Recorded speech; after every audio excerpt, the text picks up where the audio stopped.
Naaalala niyo pa ba siya? Siya si Rita Gavayola o mas kilala sa bansag na Vajaw Girl. Siya ay naging laman ng internet noong 2006 matapos mag-viral ang kanyang larawan. Ngunit gaano na nga ba kalayo ang narating ng dalaga? Samahan ninyo ako at ating alamin sa video na ito. Balikan natin ang mga pangyayari sa buhay ni Rita at kung papaano unti-unting binago ng isang larawan ang kanyang kapalaran.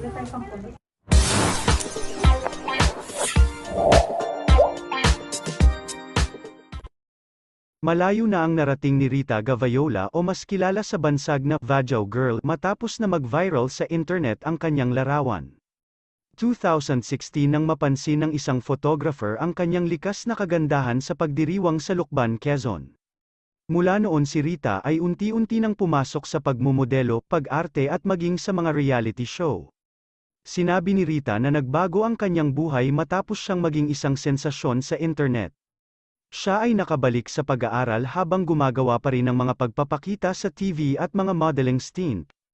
Kahit malayo na ang narating ng dalaga, hindi nito nakalimutan ang kanyang pinanggalingan. Nagbigay inspirasyon sa kanyang mga kaibigan mula sa komunidad ng Vajaw na huwag maliitin ang kanilang sarili at huwag tumigil sa pangangarap.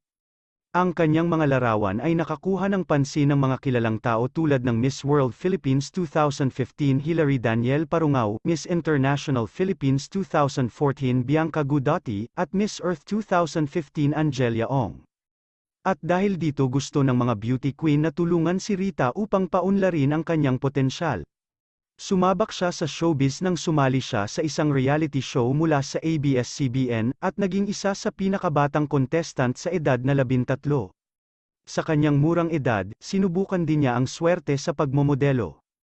Pinapanatili niyang updated ang kanyang mga tagahanga sa pamamagitan ng kanyang Instagram.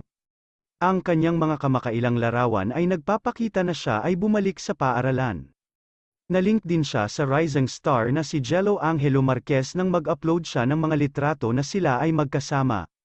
Sa kabila ng katanyagan, hindi nakalimutan ni Rita ang kanyang mga ugat. Naging viral din siya ng buong pagmamalaki niyang sinuot ang isang cultural costume sa isang photoshoot.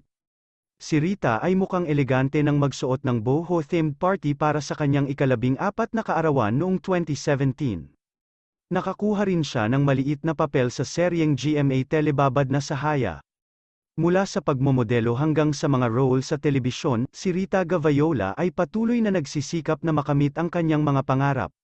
Napatunayan ni Rita sa kanyang sarili na makakamit niya ang anumang bagay kapag inilagay niya ang kanyang puso at isip sa kanyang hangarin.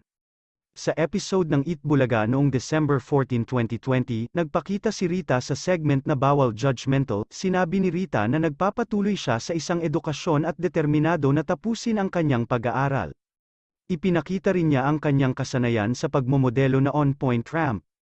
Nagbigay ng mensahe si Rita sa kanyang mga kapwa Pilipino mula sa pamayanan ng Vajaw, hinihimok sila na huwag sumuko sa kanilang mga pangarap sa kabila ng paghuhusga at kahirapan na kinakaharap nila. At hanggang dito na lang muna siguro ang video na ito. Salamat sa panunood. Sana ay nagustuhan ninyo ang maikling video na ito. Magkita-kita ulit tayo sa susunod kong mga uploads. Hanggang sa muli.